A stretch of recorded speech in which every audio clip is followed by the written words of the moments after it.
বাবুসকলে মনত ৰাখক 1 জানুৱাৰী নথিপত্ৰ শীঘ্ৰে সাজু কৰক কিয়নো 1 জানুৱাৰীৰ পৰা আহি আছে বাবু আঁচনি মুখ্যমন্ত্ৰী ডক্টৰ হিমন্ত বিশ্ব শৰ্মাই বৃহৎ ঘোষণা কৰিছে যে যুৱকসকলে বাবু আঁচনিৰ জৰিয়তে মাহে মাহে লাভ কৰিব ধন অৰ্থাৎ যুৱকসকলৰ হাত খৰচৰ বাবদ মুখ্যমন্ত্ৰী ডক্টৰ হিমন্ত বিশ্ব শৰ্মাই আগবঢ়াব প্ৰত্যেক মাহে ধন গতিকে মাজত মাত্ৰ কেইটামান দিন বাকি আছে 1 জানুৱাৰীৰ পৰা আহি আছে বাবু আঁচনি আৰু সেই বাবু আঁচনিৰ সুবিধা লবলৈ আপুনিও সাজু কৰক নথিপত্ৰ কি নথিপত্ৰ লাগিব বাবু আঁচনিৰ বাবে বা কেনেদৰে আবেদন কৰিব পাৰিব মুখ্যমন্ত্ৰী ডক্টৰ হিমন্ত বিশ্ব শৰ্মাই বৃহৎ মন্তব্য কৰিছে গতিকে বাবুসকলে এই খবৰটো চাই লওক এই মুহূৰ্তত লৈ অহাৰ চেষ্টা কৰিছো সবিশেষ তথ্য ৰাজ্যৰ যুৱকসকলৰ বাবে ভাল খবৰ কিয়নো 1 জানুৱাৰীৰ পৰা ৰাজ্যত আৰম্ভ হ'ব বাবু আঁচনি মাজত মাত্ৰ কেইটামান দিন বাকি আছে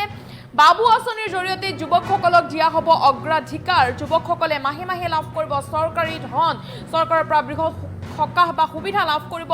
বাবুসকলে যুৱতী মহিলাসকলৰ লগতে যুৱকসকলকো আগুৱাই নিয়াৰ লক্ষ্য অসম চৰকাৰৰ যুৱতীসকলৰ লগতে যুৱকসকলকো শিক্ষাৰ ক্ষেত্ৰত অগ্ৰাধিকাৰ দিব চৰকাৰে গতিকে বাবু আঁচনিৰ সুবিধা লবলৈ আপুনিও সাজু হওক যুৱকসকল সাজু হওক ৰাজ্যৰ যুৱকসকলক এই আঁচনিৰ অধীনত দিয়া হ'ব মাহে মাহে ধন গতিকে যুৱকসকলে বাবু আঁচনিৰ জৰিয়তে আবেদন কৰিব পাৰিব বাবু আঁচনিত আবেদন কৰিবলৈ আপুনি শীঘ্ৰেই নথিপত্ৰসমূহ সাজু কৰক এয়া যুৱকসকলৰ বাবে ডাঙৰ খবৰ ৰাজ্যৰ যুৱকসকলক বৃহৎ উপহাৰ চৰকাৰৰ ফালৰ পৰা বাবু আঁচনিৰ জৰিয়তে যুৱকসকলক দিয়া হ'ব অগ্ৰাধিকাৰ যুৱকসকলে লাভ কৰিব চৰকাৰী সুবিধা মাহে মাহে ধন লাভ কৰিব 1 জানুৱাৰীৰ পৰা ৰাজ্যত আৰম্ভ হ'ব এই বাবু আঁচনি গতিকে এই বাবু আঁচনিৰ সুবিধা ল'বলৈ আপুনিও সাজু হওক যুৱকসকল সাজু হওক বহু সময়ত যুৱকসকলে অভিযোগ কৰি আহে যে যুৱতীসকল মহিলাসকলৰ বাবে সকলো আঁচনি আছে কিন্তু যুৱকৰ বাবে ক'ত এয়া মুখ্যমন্ত্ৰী ডক্টৰ হিমন্ত বিশ্ব শৰ্মাই বৃহৎ মন্তব্য কৰিছে যে যুৱকসকলৰ বাবে আহি গ'ল বাবু আঁচনি মাজত মাত্ৰ কেইটামান দিন বাকী আছে কিয়নো 1 জানুৱাৰী প্ৰত্যেকজন যুৱকে মনত ৰাখক 1 জানুৱাৰীত আৰম্ভ হ'ব বাবু আঁচনি শীঘ্ৰে নথিপত্ৰসমূহ সাজু কৰক বাবু আঁচনিৰ সুবিধা ল'বৰ বাবে মাজত মাত্ৰ কেইটামান দিন বাকী আছে কেইটামান দিনৰ পিছতে আহি আছে বাবু আঁচনি 1 তাৰিখৰ পৰা বাবু আঁচনি আহি আছে অৰ্থাৎ 1 জানুৱাৰীৰ পৰা বাবু আঁচনি আহি আছে বাবু আঁচনিৰ সুবিধা ল'বলৈ আপুনিও শীঘ্ৰে নথিপত্ৰসমূহ সাজু কৰক আৰু বাবু আঁচনিৰ সুবিধা ল'বলৈ সাজু হওক ৰাজ্যৰ যুৱকসকলৰ বাবে এয়া বৃহৎ সুবিধা বা ৰাজ্যৰ যুৱকসকলৰ বাবে এয়া ভাল খবৰ মুখ্যমন্ত্ৰী ডক্টৰ হিমন্ত বিশ্ব শৰ্মাই বৃহৎ মন্তব্য কৰিছে মাজত মাত্ৰ কেইটামান দিন বাকী আছে যেহেতু যুৱকসকলে দীৰ্ঘদিনৰ পৰা বা বহু সময়ত অভিযোগ কৰি অহা যে বাবুসকলৰ বাবে যুৱকসকলৰ বাবে আঁচনি দিয়ক বা আঁচনি সুবিধা কৰি দিয়ক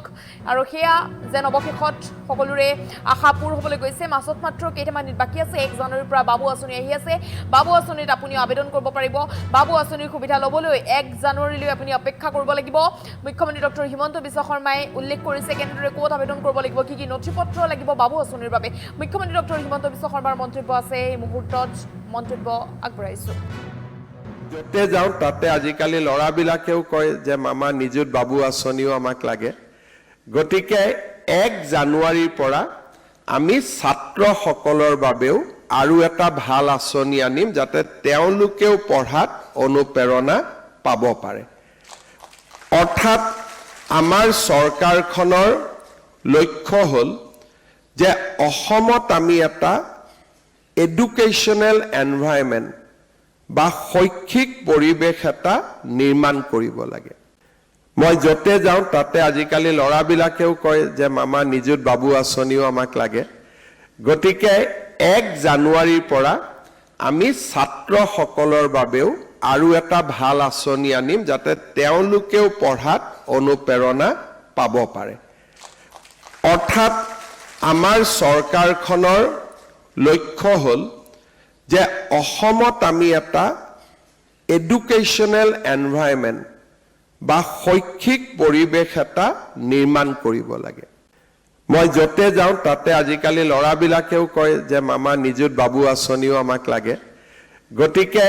1 জানুৱাৰীৰ পৰা আমি ছাত্ৰসকলৰ বাবেও আৰু এটা ভাল আঁচনি আনিম যাতে তেওঁলোকেও পঢ়াত অনুপ্ৰেৰণা পাব পাৰে অৰ্থাৎ আমাৰ চৰকাৰখনৰ লক্ষ্য হ'ল যে অসমত আমি এটা এডুকেশ্যনেল এনভাইৰনমেণ্ট বা শৈক্ষিক পৰিৱেশ এটা নিৰ্মাণ কৰিব লাগে মই যতে যাওঁ তাতে আজিকালি ল'ৰাবিলাকেও কয় যে মামা নিযুত বাবু আঁচনিও আমাক লাগে গতিকে 1 জানুৱাৰীৰ পৰা আমি ছাত্ৰসকলৰ বাবেও আৰু এটা ভাল আঁচনি আনিম যাতে তেওঁলোকেও পঢ়াত অনুপ্ৰেৰণা পাব পাৰে অৰ্থাৎ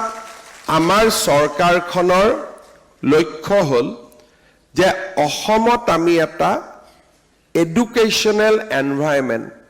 বা শৈক্ষিক পৰিৱেশ এটা নিৰ্মাণ কৰিব লাগে মই যতে যাওঁ তাতে আজিকালি ল'ৰাবিলাকেও কয় যে মামা নিযুত বাবু আঁচনিও আমাক লাগে গতিকে 1 জানুৱাৰীৰ পৰা আমি ছাত্ৰসকলৰ বাবেও আৰু এটা ভাল আঁচনি আনিম যাতে তেওঁলোকেও পঢ়াত অনুপ্ৰেৰণা পাব পাৰে অৰ্থাৎ আমাৰ চৰকাৰখনৰ লক্ষ্য হ'ল যে অসমত আমি এটা এডুকেশ্যনেল এনভাইৰনমেণ্ট বা শৈক্ষিক পৰিৱেশ এটা নিৰ্মাণ কৰিব লাগে মই যতে যাওঁ তাতে আজিকালি ল'ৰাবিলাকেও কয় যে মামা নিযুত বাবু আঁচনিও আমাক লাগে গতিকে 1 জানুৱাৰীৰ পৰা আমি ছাত্ৰসকলৰ বাবেও আৰু এটা ভাল আঁচনি আনিম যাতে তেওঁলোকেও পঢ়াত অনুপ্ৰেৰণা পাব পাৰে অৰ্থাৎ আমাৰ চৰকাৰখনৰ লক্ষ্য হ'ল যে অসমত আমি এটা এডুকেশ্যনেল এনভাইৰনমেণ্ট বা শৈক্ষিক পৰিৱেশ এটা নিৰ্মাণ